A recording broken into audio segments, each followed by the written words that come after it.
사회복지 조사론 2주차 2차 시간입니다. 자, 이제 우리 이번 시간에는 이 과학으로서 사회과학에 대해서 이 사회과학 방법론과 이 자연과학 방법론의 차이에 대해서 우리 개념적으로 한번 먼저 살펴보도록 하겠습니다. 지금 이 시간은 우리가 지난 2주차 1차 시간 마지막 부분에서 잠시 언급하였다가 우리가 시간이 다 되어서 이제 어찌보면 맥락만 말씀드리고 이 시간에 다시 하기로 말씀을 드렸습니다. 그래서 우리가 지난 시간 거 잠깐 보면은 지난 시간에는 아이고 너무 갔구나.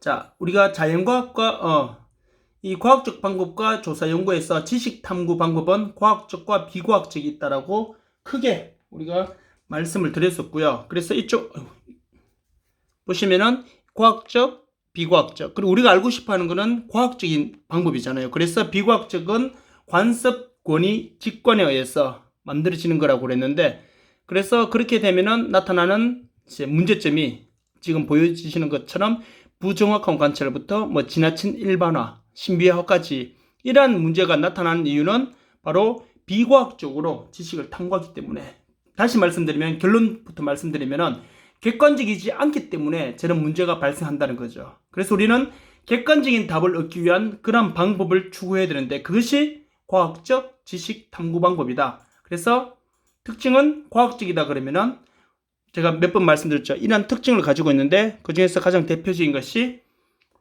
객관적인 자료를 얻으려면은 일단은 조사해봐야 되고, 그래 조사, 관찰, 그리고 통계, 실험, 이런 것들이 이런 용어들이 나오면 그건 과학적인 방법이다. 그래서 특징을 가지고 있다라고 말씀을 드렸고요. 그리고 과학적 조사의 논리에서 연역법, 귀납법에 대해서 말씀드리면서 연역법과 귀납법 좀 구분하시라고 말씀드렸죠. 사람들이 이게 별거 아닌데 자꾸 헷갈려하는 사람들이 많아가지고 설마 여러분들은 물론 이렇게 생각하는 사람도 있을지 모르겠어요. 이 내용을 왜 자꾸 헷갈려한다고 자꾸 이렇게 강조하는지 모르겠다 이렇게 말하는 사람도 있는데 그분들은 괜찮은데, 제가 이 조사론 방법을 심지어 대학원에서까지 작년에 해보니까, 작년에 대학원에서 제가 조사론 수업 했었거든요. 대학원생들도 똑같더라고요. 그렇기 때문에 여러분들도 똑같을 거라는 전제 조건 하에서 말씀드린 게 아니라 혹시라도 그렇게 아직 구분하시는 데 있어서 자꾸 헷갈려 하시는 분이 계시면은 좀 잘 구분하시라고 말씀을 드리는 거고요. 그래서 이 연역법은 말 그대로 이미 일반적인 법칙, 즉 답을 갖고 출발합니다. 그래서 연역법은 이론, 그래서 하나씩 풀어나가는 것이 연역법. 그래서 3단론법 실증주의자들이 많이 사용했다는 건 1급 시험에 가끔씩 저기 등장해요. 그러다 보니까 이게 철학적인 문제인데 요즘 혼합형으로 문제가 나오다 보니까 1급 국가시험도, 그래서 여러분들이 한 번만 들어놓으면은 잊어먹을 리가 없잖아요. 3단론법, 모든 사람은 죽는다라는 이미 일반적인 법칙부터 이제 어떻게 합니까? 소크라테스도 사람이다. 고로 소크라테스도 죽는다. 하나씩 이제 정답에서 하나씩 풀어간다. 검증하는 과정이다. 이렇게 보시면 되겠죠. 귀납법은 그 반대라고 그랬죠. 귀납법은 하나가 모여져서 큰 걸 만들어내는 겁니다. 그래서 귀납법이니까 얼굴 생각을 했죠. 귀납법이니까 귀, 눈, 코, 입, 얼굴 이렇게 나온다는 거 잘 기억하시면 될 것 같고요. 자, 그렇게 해서 지난 시간 여기까지 다 말씀을 드렸고, 그래서 자 이번 시간에는 자 사회과학과 자연과학의 차이점은 여러분들이 이거 제가 중간고사 시험에서 사회과학과 자연과학의 차이점에 대해서 서로 비교 설명해라, 또는 그렇게는 제가 서술형은 잘 문제를 안 내니까 상관없는데, 예를 들어서 시험 문제 치다 보면은 자연과학과 다음 중 사회과학에 대한 설명으로 맞지 않은 것을 찾아라 이렇게 문제가 많이 나오고, 1급 국가시험에도 그렇게 문제가 많이 나오거든요. 다음 중 사회과학에 대한 설명을 찾으라 해놓고 4개는 사회과학에 대한 설명을 하면서 하나는 자연과학 설명이 들어온단 말이에요. 그런 걸 구분하기가 그렇게 쉽지는 않아요. 하지만 여러분들이 제가 지난 시간에 마지막 부분에 잠시 언급했는 것처럼 이렇게 생각하시면 돼요. 이 사회과학은 한마디로 말해서 여러분들이, 그래서 제가 이렇게 줄을 쭉 치시고요. 앞에다가 전제조건을 달아놓았어요. 뭐냐면은 사회과학은 첫째 둘째도 없어요. 무조건 하나예요. 사회과학은 재료, 즉 원료, 다시 말씀드리면은 대상자가 누구냐면은 사회과학은 사람만을 대상으로 합니다. 다시 말하면은 사회과학의 주 재료는 사람이에요. 사람이기 때문에 사람을 대상으로 하기 때문에 제일 부딪히는 문제가 뭐냐면은 윤리적인 문제란 말이에요. 그래서 사람을 가지고 마음대로 뭘 못해요. 실험을 못 하잖아요. 그렇죠? 그래서 지금도 우리 코로나 바이러스 이 백신 약도 안 보세요. 제일 먼저 사람한테 임상 실험하지 않습니다. 동물 실험을 다 거친 다음에 이제 사람한테 할 때도 이미 뭐예요? 모든 것이 의학적으로 안전하다는 전제 조건 하에서, 물론 그래도 문제는 발생하겠지만 또 발생하고 있었고요. 그래서 1상, 2상, 3상까지 모든 것을 최대한 안전하게 한 다음에 사람들에게 백신 접종을 시작하는데도 불구하고 또 문제는 발생하잖아요. 그렇기 때문에 이 1상, 2상, 3상에 뭐예요? 실험할 때도 보통 사람들이 그냥 하는 게 아니라 또 많은 혜택을 받고 뭐 금전적인 혜택을 많이 받는 경우가 많잖아요. 그래서 자기가 자진해서 누군가에 의해서 강제적으로 하는 것이 아니라 자진해서 그렇게 하잖아요. 물론 뭐 그렇게 안 하는 나라도 분명히 있겠죠. 인권이 탄압되는 나라들, 우리나라에서 가까운 나라들이 많잖아요. 그렇죠? 그렇기 때문에 그렇게 일단 여러분 보시면 되는데, 그래서 사회과학은요, 여러분 다시 한번 강조드립니다. 이걸 다 박스채로 기계적으로 외우실 필요 없고요. 사회과학은 재료가 사람 이렇게 놓고 앞에 쭉 이렇게 놓고 사람을 대상으로 하기 때문에 이렇게 놓고 나서 이걸 쭉 읽어보시고, 사람을 대상으로 하기 때문에 그것이 가능하면은 사회과학이에요. 사람이 대상인데 이건 좀 너무하지 않나? 이렇게 해도 될까? 이렇게 되면은 그건 자연과학이라 이렇게 보시면 돼요. 그렇게 구분하시면요, 전혀 헷갈릴 필요도 없고, 뭐 객관식 문제로 나오게 되면은 사람이기 때문에 충분히 이렇게 해야지, 사람이기 때문에 이렇게 하면 가능하지, 이러면 무조건 사회과학이에요. 근데 사람인데 이렇게 해도 될까? 사람인데 이렇게 하면 문제가 되지 않을까? 이러면은 이건 사회과학이 아니에요. 자연과학입니다. 아니면 자연과학이 아닐 수도 있고요. 일단 사회과학은 아니다라고 이렇게 구분하시면 됩니다. 됐죠? 자, 첫 번째 한번 볼까요, 그러면요? 첫째, 사고의 가능성은 제한된다. 자, 뭐냐면은 사람을 대상으로 하기 때문에 사고의 가능성, 우리가 무한대로 다 모든 것을 다 어떻게 할까요? 완벽하게 다 해낼 수가 없어요. 왜요? 사람들마다 개인차도 있고 사람들마다 사고하는 데는 분명히 뭐가 있어요? 한계가 있기 때문에 사고의 가능성은 무한정이 될 수가 없죠. 사람을 대상으로 실험해야 되기 때문에. 그래서 사고의 가능성이 무한정인 것은 자연과학입니다. 그리고 또 보세요. 사고의 도식화에 대한 의문이 제기되는, 도식화가 뭐예요? 꾸미는 거잖아. 그렇죠? 그렇기 때문에 이 사고에 대해서, 즉 사람이 생각하고 모든 것들에 대해서 꾸며내고 이런 것들에 대해서 모든 것이 다 정답이다, 모든 것이 다 FM대로 다 이렇게 복사해서 나오듯이 쫙 펼쳐진다, 이렇게 볼 수 없는 거죠. 그래서 사람들마다 생각도 다르고 사람들마다 표현 방식도 다르고 사람들마다 꾸며내는 것도 다 다르기 때문에 거기에 대해서 완벽한 그러한 정형화된 답은 다 찾을 수가 없다. 예를 들어서 배가 고픈 사람에게는 모든 사람에게 예를 들어서 아메리카노와 뭐 모카 머핀을 하나씩 주면 다 행복해야 할 것이다. 아침을 못 먹은 사람이 이렇게 좀 다 행복해야 할 것이다. 일반적으로 봤을 때 짐승들은요, 배고픈 짐승에게는 음식을 주면은 아침에는 안 줬다가 아침은 굶겼다가 왜 이제 나한테 밥을 주지? 화가 나서 밥을 못 먹겠다, 이런 짐승은 없어요. 왜요? 짐승들은 전두엽 부분이 없거든요. 그 말은 뭐냐면 이성적인 판단을 못해요. 본능적으로만 움직입니다. 먹고 자고 싸고 이것밖에 못해요. 근데 사람은 전두엽 기능이 뭘 하냐면은 참고 견디고, 뭐 참는 거랑 견디는 같은 말이죠. 참는 거랑, 그리고 다시 말해 인내하는 거랑 이성적인 판단을 해요. 그렇기 때문에 생각이라는 걸 한다는 말이죠. 그래서 이 사람을 대상으로 하기 때문에 결과적으로는 이 사회과학은 모든 것을, 사람들은 다 똑같이 정형화된 그런 똑같은 것을 이렇게 내놓지 않는다는 거죠. 그래서 보시면 사람을 대상으로 하기 때문에 뭐예요? 그 학문 자체가 독창적이고 유일한 성격의 학문이 될 수밖에 없는 거죠. 그렇죠? 사회과학은 사람을 대상으로 하기 때문에 독창적이다 볼 수 있는 거죠.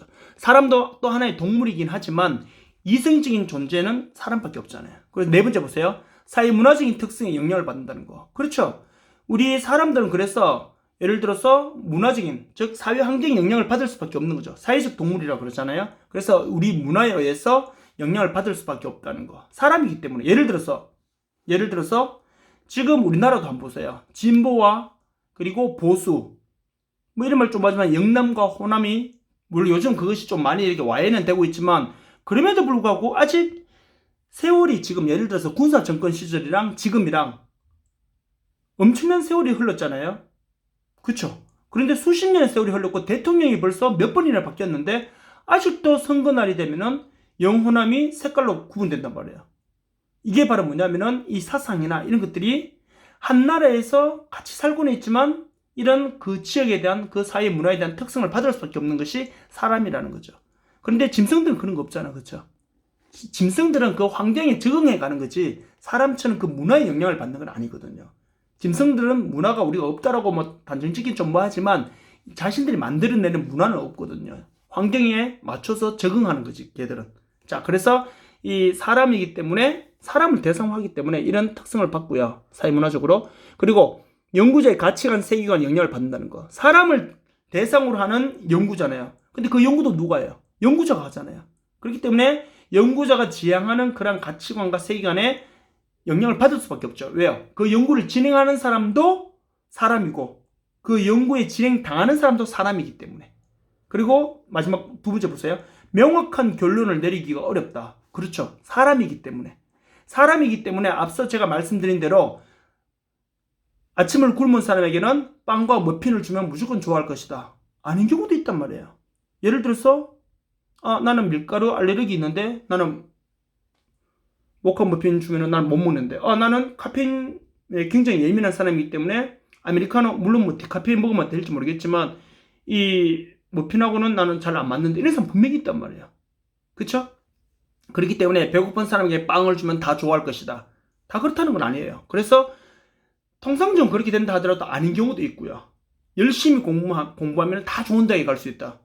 사실 아닌 경우도 많거든요. 그렇기 때문에 모든 것을 명확하게 딱 칼로 무자르듯이 결론 내리기는 쉽지 않다는 거. 그거 여러분 잘 기억하시고요.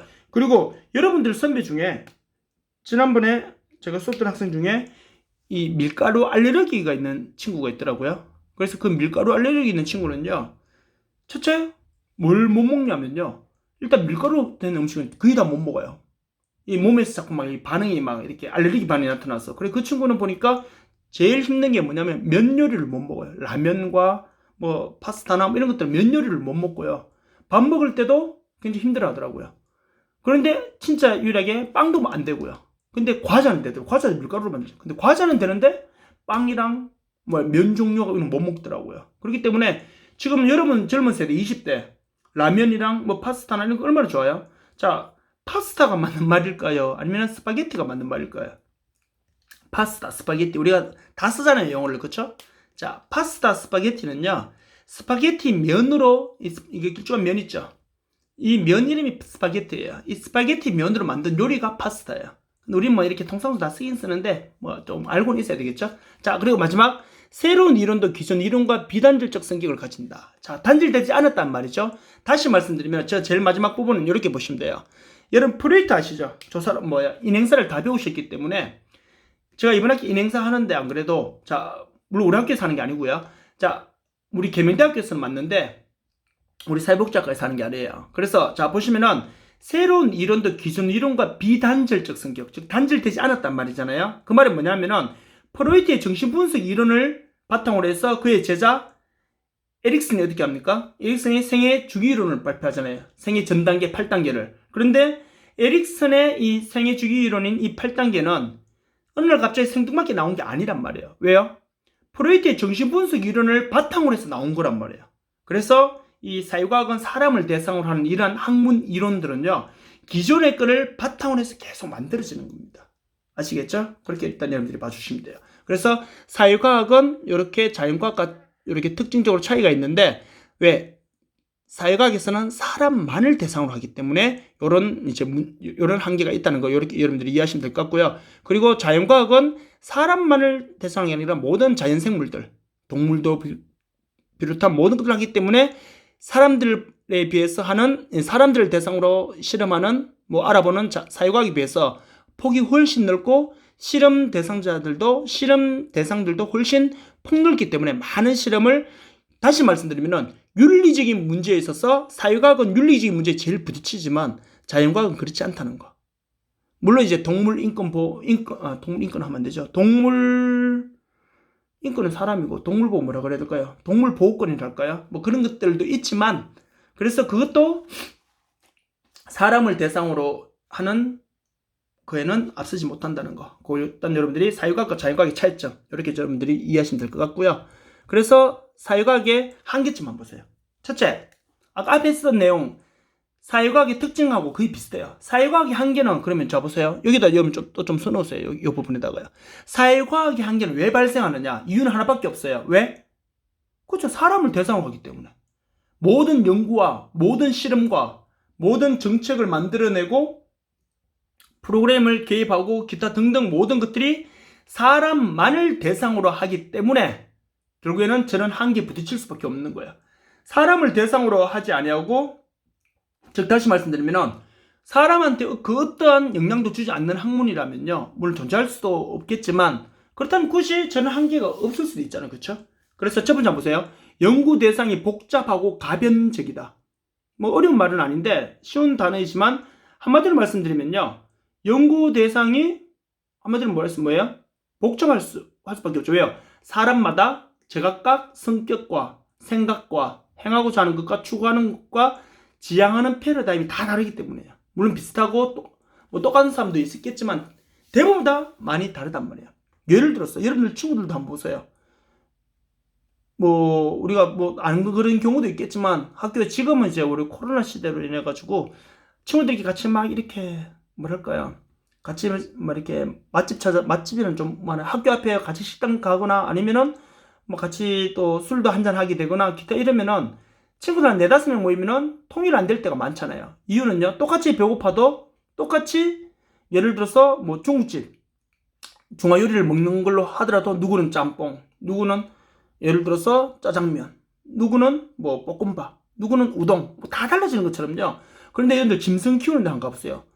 닭이나 돼지나 소 수만 마리 또는 수백 마리, 수십 마리 있는 데 가도 음식은 똑같은 것만 줘요. 사료, 똑같이 된 일괄적인 거.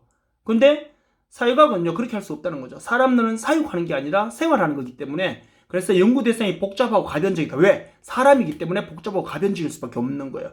그렇기 때문에 저 자체가 바로 뭐다? 한계에 부딪힐 수밖에 없는 거죠. 그 두 번째 한번 보세요.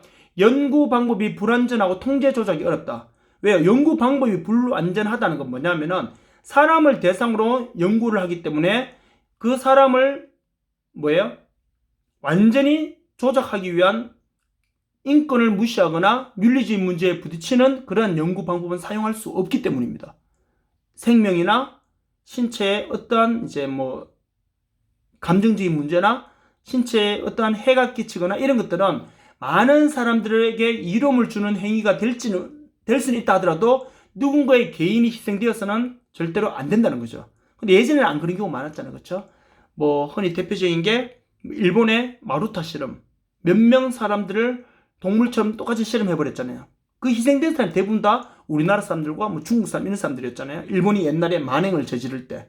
자, 그렇기 때문에 연구 방법이 불완전하고 통제 조작이 어렵다는 것은 바로 사람을 대상으로 하기 때문에 마음대로 이 부분 한마디로 말하면요. 사람을 대상으로 하기 때문에 마음대로 뭘 못한다? 실험을 못한다 이 말입니다. 그래서 사유과학은 항상 한계에 부딪힐 수밖에 없다는 거. 왜? 사람만을 대상으로 하는 게 아니라 그냥 실험실에서 뭐 우리가 뭐 다른 분야는 제가 확실히 잘 모르겠지만 우리가 뭐랄까요? 뭐 폭탄 실험을 한다거나 다이너마이트 이런 거 아니면은 뭐 물리학처럼 이렇게 예를 들어서 뭐 어떤 물질의 뭐 원자량과 뭐 물질량과 뭐 그런 거를 실험실 안에서 실험할 때는 경우의 수를 다 열어놓고 막 실험하면 되잖아요. 그렇죠? 근데 사람을 대상으로 하기 때문에 그렇게 모든 실험을 할 수가 없다는 거죠. 이유는 윤리적인 문제 때문에. 아시겠죠? 그리고 세 번째, 객관적 예측이 불확실하다. 앞에서 말씀드렸죠? 사람을 대상으로 하기 때문에 배고픈 사람에게는 빵을 주면 다 좋아할 것이다. 아니라는 거죠. 가난한 사람에게 돈을 주면 다 좋아할 것이다. 아니라는 거예요. 그렇죠? 우울증이 있는 사람에게는 우울증 치료 약을 주면 다 좋아할 것이다. 아닐 수 있다는 거죠. 분명히. 그리고 아까 말씀드렸듯이 가난한 사람에게 오히려 가난한데 지금 현재 가난하게 되었어요. 그런데 그런 사람들에게 경제적인 지원을 하면 다 좋아할 것이다. 일반적으로 그렇게 생각하는데 자존감이 굉장히 높고 자기가 열심히 일하고자 하는 의욕이 강한 사람은요. 경제적인 지원보다는 열심히 일할 수 있는 기회를 주는 게 그 사람은 더 행복할 수 있어요. 그래서 모든 것이 이렇게 딱 될 거다라는 어찌 보면은 정형화된 답을 만들어내기는 힘들다는 거죠. 안 된다는 게 아니라 그게 사회과학의 한계라는 거. 왜? 사람이 대상이기 때문에. 두 번째 보세요. 이거 네 번째는 말할 것도 없죠. 인간이 연구 대상이므로 과학적 분석이 어렵다. 다른 말로 하면은 인간이 연구 대상이므로 마음대로 실험을 할 수 없다. 왜? 윤리적인 문제 때문에. 이렇게 이해하시면 되겠고, 인간을 수단으로 사용할 때 윤리적 문제가 발생할 수 있다. 앞서 계속 제가 말씀드렸던 거죠. 그래서 요 두 개, 이게 가장 큰 핵심입니다. 요 두 개는 뭐 별표 하나 해놓으시면 좋으시겠죠. 그리고 마지막에 연구자의 가치가 개입될 여지가 있다는 거. 왜? 앞서도 우리가 사회과학의 특징 볼 때 우리 나왔었죠.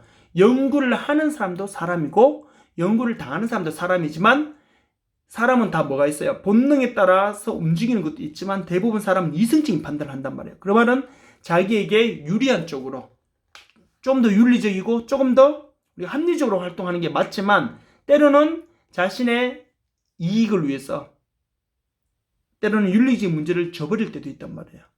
그래서 예전에 제가 이런 실명을 말해도 될까요? 옛날에 우리 왜 줄기세포, 아마 여러분들이 너무 어렸을 때거나 아니면 여러분들 태어나기 전인지 모르겠는데 황우석 박사, 그 영화로도 만들어졌잖아요. 그쵸?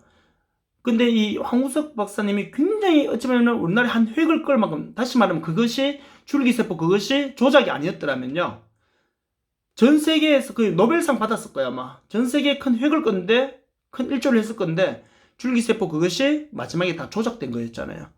그 말은 뭐냐면은 이 사람의 이 자신의 이 연구 업적에 대한 그런 욕심, 뭐 그런 것들 때문에 자신의 가치가 개입될 수밖에 없다는, 왜? 사람이기 때문에. 오히려 짐승들은요, 본능적으로만 행동하니까 짐승의 개인적인 그런 성향은 안 들어갈 가능성이 있겠지만, 사회과학은 사람이 하기 때문에 자기 개인만의 그런 가치가 들어갈 수 있다는 거. 그래서 결과가 달라질 수 있다는 거. 그걸 여러분들이 좀 이해하시면 될 것 같아요. 자, 그래서 밑에 있는 사회과학의 한계로 적절한 거. 자, 사회과학의 죄송해요. 제가 눌려버렸네. 자, 사회과학의 한계로 적절한 거 이렇게 나오는데, 요거는요, 여러분들이 그냥 프린트물이 있으니까 제가 이제 여기까지가 1단원 전체가 다 끝나거든요. 그래서 사회복지조사 1단원은요, 크게 중요하다, 이거는 무조건 외워야 되는데, 이런 타기보다는 사회복지조사론이 어떤 것이다라는 것을 먼저 살짝 이제 언급을 해주는 거예요. 인트로 부분입니다. 그래서 첫째, 제가 여기서 결론을 내리면요, 사회 지식을 탐구하는 방법은 우리가 앞서 말씀드린 대로 과학적 지식 탐구 방법이 있고 비과학적 방법이 있어요. 그렇죠? 우리 앞서 계속 했었죠? 그래서 보시면은 마무리할게요. 일단은 전체가 이제 끝났는데, 일단은 전체 내용을 보면요, 자, 과학적 방법과 조사 연구라는 전체 큰 1단원에서 지식을 탐구하는 방법은 과학적 방법과 비과학적 방법이 있는데, 우리는 과학적인 방법을 사용해서 객관적인 답을 얻을 거이죠, 앞으로요. 그래서 비과학적으로 하면 안 된다 했는데, 비과학적으로 지식을 가져가는 방법은 관습, 권위, 직관이라는 방법이 있다 했어요. 관습은 예를 들어서 제가 뭐라고 했죠? 사례를 들었었는데, 관습에 의한 거는 있었어요. 그쵸? 잠깐만. 사회적인 선례, 관습을 비판 없이 수용하여 지식으로. 이런 경우에는 민간요법이었나요? 그렇게 말씀드렸었고, 권위에 의한 거, 그리고 이거 누가 카더라, 누가 그러더라. 힘 있는 사람이 말하는 거. 이런 식으로 지식을 탐구하게 되면은, 그렇게 해서 만들어진 지식은 이런 문제를 발생시킨다 그랬죠. 그래서 이러면 안 된다고 말씀드리면서, 비과학적인 방법은 끝이에요. 여기까지가. 이제는 과학적인 방법이에요. 과학적이다 그러면은, 이런 특징이 있다 그랬는데, 가장 대표적인 것이 과학적이란 말은 실험을 해보든지, 관찰을 하든지, 경험을 하든지, 통계를 내보든지, 또는요, 분석을 하든지, 이런 용어들이 들어가면 그건 과학적인 방법이에요. 그렇게 하는 이유는, 이런 특징이 가진 이유는 바로 과학은 객관적인 답을 만들어내야 되기 때문에 이런 과정을 거쳐야 한다는 거죠.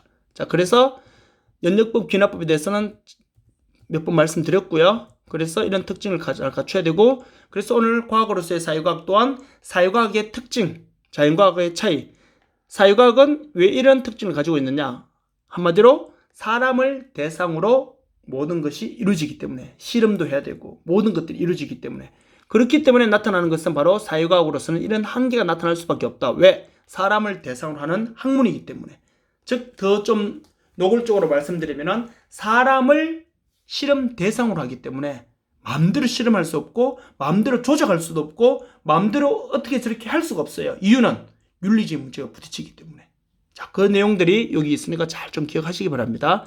자, 그래서 요 1단원이 이제 끝나는데 1단원에서요. 지금까지 십몇 년 동안 거의 한 20년 가까이 지금까지 1단원에서 우리가 이제 살펴봤던 내용들 중에 1단원에서 지금까지 우리가 국가시험, 사회복지조사방법론 국가시험에서 1단원 우리가 배웠던 요 내용에서는 어떤 시험 문제가 나왔는지 실제 나왔던 기출문제입니다. 여러분들이 정답을 맞추라고 제가 이렇게 꼭 답 맞추는 게 중요한 게 아니고 여기서는요. 정식 시험이라면 답을 맞추는 게 중요하겠지만 여기서는 여러분들이 사회복지조사방법론 1단원에서 배운 내용이 어느 정도 학습이 됐는지 그래서 문제를 한 몇 문제 풀어볼 건데 그 문제를 여러분들이 풀어보시고요. 아 이게 정답이 맞구나라고 여러분들이 이해가 되는 게 최소 한 70%는 나야 되겠죠. 한 70% 정도는 되면은 여러분들 1단원 이제 넘어가시면 돼요. 그런데 중요한 거는 1단원 어려운 게 없단 말이에요. 어려운 게 없었기 때문에 좀 잘 보시고요. 이제 한번 일단 스스로 한번 테스트 한번 해보세요. 자, 봅니다. 우리가 시간이 없기 때문에 여러분들이 일시정지하시고요. 여러분들은 문제를 풀어보시기 바랍니다. 저는 사실 이게 우리가 오프라인 수업이라면은 뭐 좀 시간적 여유를 주고 이렇게 하면 되는데 지금 그런 게 아니잖아요. 그래서 우리가 온라인 수업은 시간이 또 짧기 때문에 일단 여러분들은 일시정지하시고 풀어보시고 제가 정답을 말씀드리겠습니다. 자, 1번은 자 다음 중 과학적 지식의 특징과 거리가 먼 것. 과학적 지식입니다. 자, 과학적인 비과학적 그 말이잖아요. 자, 1번. 연구 대상이 인간의 감각에 의해 지각될 수 있는 것이어야 된다. 연구 대상 인간의 감각에 의해서 지각될 수 있다는 건 뭐냐면 인간에 의해서 실험이 될 수 있어야 된다 이 말입니다. 2번. 간주관성을 가진다. 객관성을 가져야 되는데 주관성을 가진다 하면 틀리는 게 맞는데 앞에 간자가 붙으니까 저 좀 애매하죠. 일단은 결론부터 말씀드릴게요. 이거는 정답 맞습니다. 주관성을 가진다면 틀리는데 간주관성이라는 건 저 뒤에 나와요. 이제 2단은 처음 시작할 때 나올 겁니다. 그때 제가 자세히 말씀드릴 테니까 일단은 간주관성을 가진다는 건 맞아요. 세 번째, 과학적 지식의 특징 중 재생 가능성은 과학과 예술을 뚜렷하게 구분해준다. 맞죠? 왜요? 과학적 지식은 재생 가능성은 뭐냐면요. 앞선 학문을 토대로 계속 뭐예요? 과학이 발전하는 겁니다. 말씀드렸듯이 에릭슨의 생애 주기 이론은 어떻게 해서 나오게 된 거예요? 프로이트 정신분석 이론을 바탕으로 해서 그것이 계속 반복되면서 새로운 학문이 또 만들어지는 거예요. 근데 예술은요. 예술은 과학적으로 검증이 안 되는 거예요. 그냥 만들어내는 추상적이고 그냥 만들어내는 것들이에요. 그렇기 때문에 과학과 예술을 구분될 수밖에 없는 거죠. 네 번째, 과학적 지식은 추상적이다. 과학적 지식이 추상적이다는 건요. 과학적이지 않다는 말이죠. 추상적인 단어 자체가 과학적이지 않다는 거죠. 그렇게 답은 4번이 되겠죠? 과학적 지식은 당연히 논리적일 수밖에 없다는 거. 자, 이거는 쉬운 거니까. 근데 이게 1급 기출문제에 나왔단 말이에요. 나중에 여러분들이 1급 시험 공부하실 때 조사 방법론 그 지침서를 보시면요. 기출문제가 이제 나온 게 쭉 모아놨는데 이런 문제들이 있어요. 그렇기 때문에 이 문제 왜 나왔는지 아세요? 시험 문제를 보면요. 예를 들어서 조사 방법 문제가 이게 예를 들어서 뭐 10문제가 나온다. 그럼 10문제가 다 어렵게 나오는 것도 아니고 다 쉽게 나오는 거 아니에요. 누구나 맞출 수 있는 쉬운 문제를 공부를 조금만 하면은 맞출 수 있는 문제를 한 세 문제 내고요. 보통 문제 또 한 세네 문제 내고 어려운 문제 세네 문제 낸단 말이에요. 그래서 합산 60점만 넘으면 되는 거예요. 꽈락이 있거든요. 그렇기 때문에 과목 60점이기 때문에 여러분들이 이 내용을 잘 좀 이해하시기 바랍니다. 두 번째. 자, 일시정지 하시고요. 자, 먼저 풀어봤다고, 여러분들이 개인적으로 풀어봤다고 한번 전제조건 하에 제가 바로 할게요. 다음 중 과학적 조사 방법에 대한 설명 중 틀린 것은?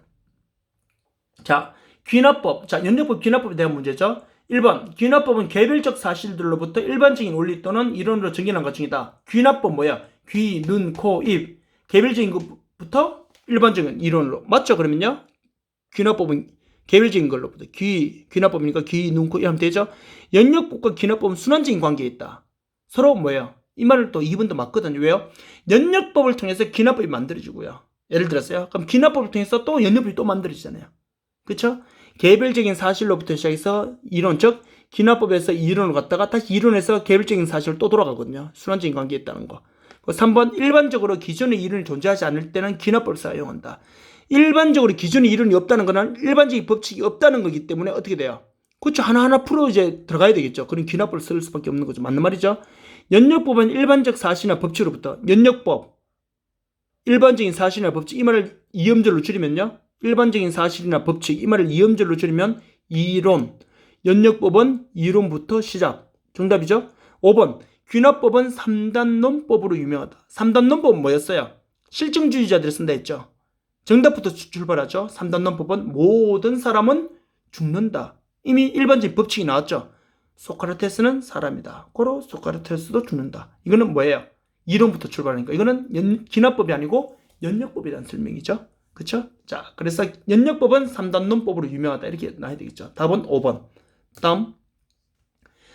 사회과학 연구와 자연과학 연구를 비교할 때 사회과학 연구의 특징. 자, 사회과학 연구의 특징. 사회과학 연구는 뭐예요? 한마디로 말해서 사람을 대상으로 한다. 요걸 전제 조건 달고요. 보세요. 명확한 결론을 내리기가 용이하다. 명확한 결론 내릴 수가 있어요. 사람을 대상으로 하기 때문에. 사람을 대상으로 할 때 명확하게 이건 이거, 저건 저거 이렇게 결론 내리기가 용이하지 않죠. 그쵸? 그렇기 때문에 사회과학의 연구라고 보기에는 1번은 아니죠. 답이 아니고요. 2번 사회 문화적 특성에 영향을 받지 않는다. 사회과학 연구는 사람을 대상으로 하기 때문에 그 사람 사회 구성원 공동체들이 만들어낸 그 사회 문화에 영향을 받을 수밖에 없죠. 앞서 설명 다 드렸고요. 3번 연구자의 가치관 세계관에 영향을 받는다.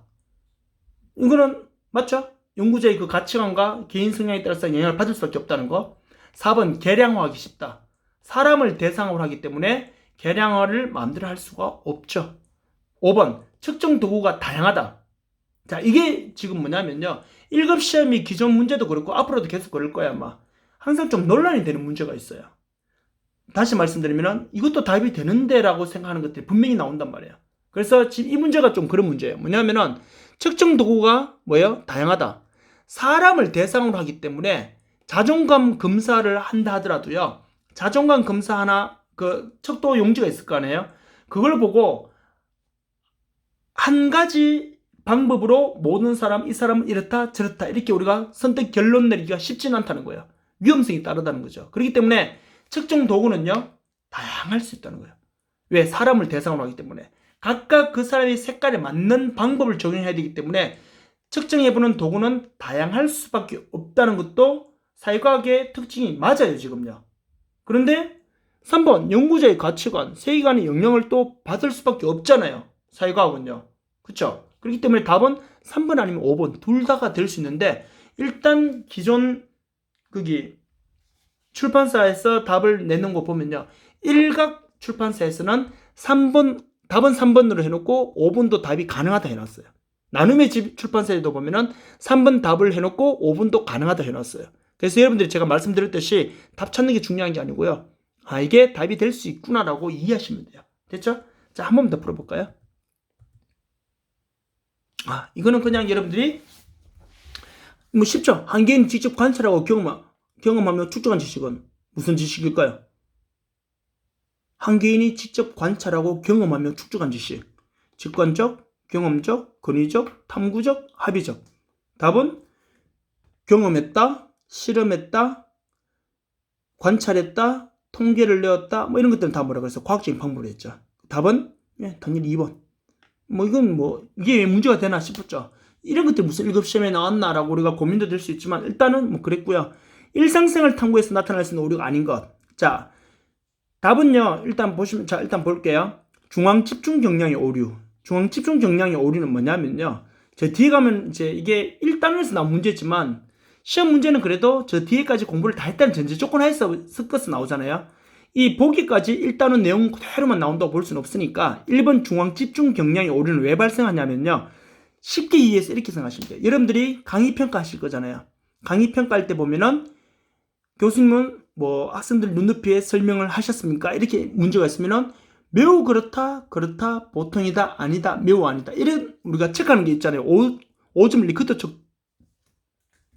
리크터 척도인데 이때 여러분들이 보통 귀찮잖아요. 내가 알고 싶어 하는 거는 빨리 내 성적을 보기 위해서는 빨리 그걸 강의 평가를 해야지만 성적을 볼 수 있잖아요. 그렇기 때문에 그래서 보통 매우 만족이라고 하려니까 뭐 크게 뭐 그런 것도 아닌 것 같고 매우 안 만족하려 하니까 또 괜히 교수님 불쌍해 보이고 이러니까 어떻게 합니까? 중간으로 쭉 밀어버리죠. 보통이다. 그렇게 해서 나타나는 오류가 뭐냐면 중앙 집중 경량의 오류입니다. 아시겠죠? 이게 1번. 아시겠죠? 그 일상생활에서 발생할 수 있는 건 아닙니다. 1번은요. 그리고 과도한 일반화의 오류. 3번 선별적 관찰의 오류. 비논리적 추론 오류, 신비화의 오류. 2, 3, 4, 5는 뭘까요? 비과학적 지식 탐구로 인해서 나타나는 오류죠. 그래서 1번이 답인데 1번 답은 그래서 뭐냐면은 이거는 설문지 작성, 즉 설문지를 하거나 실험을 할 때 나타날 수 있는 오류예요. 일상생활에서 나타나는 오류가 아니고요. 아시겠죠? 뭐 이 정도는 여러분들이 일단 보시면 될 것 같고요. 자, 이거는 제가 시간상 넘어갈게요. 여러분들 일단은 한번 풀어보세요. 풀어는 보시고 나중에 제가 뭐 대면 수업 할 때 되면 시간적 여유가 좀 됐을 때 그때 또 구체적으로 말씀드릴게요. 일단 풀어보시면 크게 어렵진 않을 거예요. 아마 일단 여러분들은요. 자, 일단 한번 보시고요. 이런 거 쉽죠? 사회과학의 한계에 대한 설명이 틀린 거. 사회과학 사람을 대상으로 하기 때문에 1번 시간적으로 제약을 받을 수밖에 없죠. 사회문화적으로 제약을 받죠. 윤리적 문제가 있을 수밖에 없죠. 그리고 접근 방법의 획일성.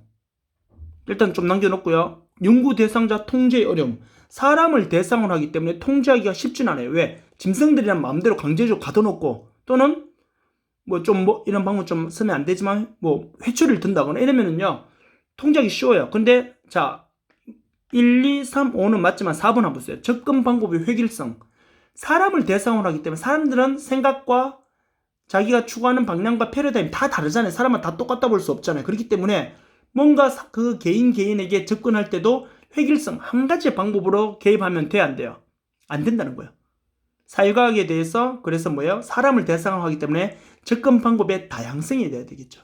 이렇게 그래서 여러분들이 제가 혼자 여러분들이 정답을 이렇게 풀고 맞추고 답을 알아야 되는 게 중요한 게 아니라 이것도 하나의 지금 수업이거든요. 그래서 제가 말씀드렸잖아요.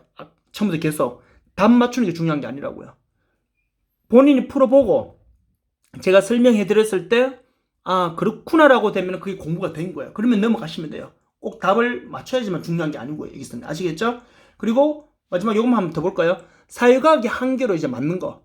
사람을 대상으로 하기 때문에 연구 대상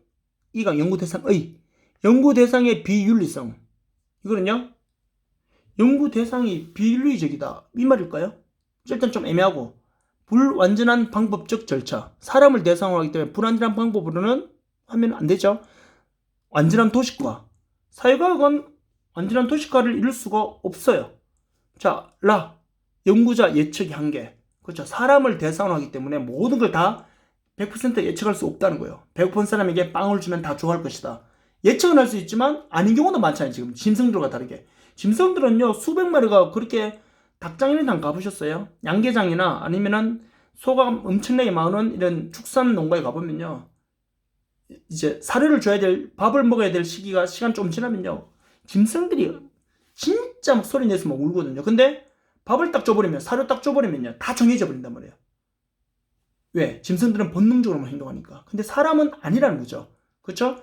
저렇게 사람들이 지금 식사 시간 지나서 불만 이렇게 막 투성이고 소리를 저렇게 내고 있는데 밥을 다 준다, 빵을 다 준다 해서 다 정해지지는 않는단 말이에요. 사람들은요.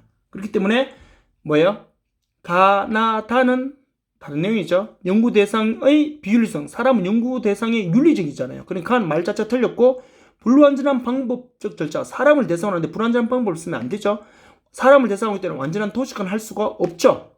그건 박스에 점은 아까 설명 다 있었고요. 그 답은 라가 되겠죠. 자, 이런 식으로 여러분들이 1단원이 마무리가 돼요. 그래서 1단원 여러분들이 한번 더 구체적으로 여러분들이 시험 문제는요. 여러분들이 일시정지 하시고 그렇게 한 다음에 여러분들이 이제 문제를 풀어보고 그렇게 하시면 시간적으로도 훨씬 더 아니면 하나하나 아까 전에 제가 바로 여러분들한테 문제 풀 시간을 또 주고 기다렸다 이렇게 하면 시간 너무 많이 지나가니까 그러다면 지금 오늘 문제도 다 못 해보겠죠. 일단 그렇게 하시면 될 것 같아요. 자, 이렇게 해서 일단은 전체 내용이 다 끝났습니다. 자, 이제 사회복지조사 방법론 크게 2단원입니다. 사회복지조사 연구 방법론입니다. 자, 연구 방법론은 시간이 다 됐는데 대충 그냥 전체적인 아웃라인만 말씀드리겠습니다. 자, 연구 방법론 보세요. 인간 존재와 사회 현상을 과학적으로 탐구하기 위해 다양한 연구 방법이 이제 활용될 수밖에 없죠. 맞죠? 짐승들을 대상으로 하거나 자연과에서는 획일적인 방법을 쓸 수도 있지만 앞서 우리가 문제에서도 풀어봤죠. 인간 존재와 사회 현상을 과학적으로 탐구하기 위해서는 연구 방법이 획일적이면 안 되고 다양한 연구 방법이 활용돼야 한다는 거. 왜? 사람마다 생각과 사고와 패러다임이 다 다르기 때문에. 그래서 이들 연구 방법들을 기술하고 분석한 일체의 지식이 바로 뭐다? 연구 방법론이라는 거죠. 그래서 연구 방법론의 목적은 크게 보고 기술 설명 예측이 있는데 이거는 잘 외워놓으셔야 됩니다. 왜요? 앞으로 계속 나옵니다. 그래서 여러분들이 그런 맥락 속에서 보시면 되는데 보고, 기술, 설명, 예측 뭐 어려운 단어도 아니고요. 말 그대로 보고는요. 이 추론과 결론을 내리지 않는다고 되어 있는데 이거는 말 그대로 있는 그대로를 뭐예요? 말해주는 겁니다. 보고해 주는 거. 기술 있는 그대로 뭐 디스크립션 있는 그대로를 서술해 주는 겁니다. 이 스킬이 아닙니다. 스킬 기술이 아니라는 거. 그거 좀 구분하시고요. 설명은 요거 인과관계를 밝힌다는 거. 인과관계는요 원인과 결과를 밝혀주는 겁니다. 아시겠죠? 그래서 예측은 그로 인해서 미래에 나타날 것을 뭐 하는 거예요? 추정해 보는 겁니다. 그래서 요 개념을요 제가 다음 시간에 한 번 더 구체적으로 말씀드리고 계속 연이어서 연구 방법의 특징과 그리고 뭐 사회복지 조사 이런 관련된 내용을 하도록 하겠습니다. 자, 지금까지 수고하셨고요. 3주차 수업 시간에 뵙도록 하겠습니다. 수고하셨습니다.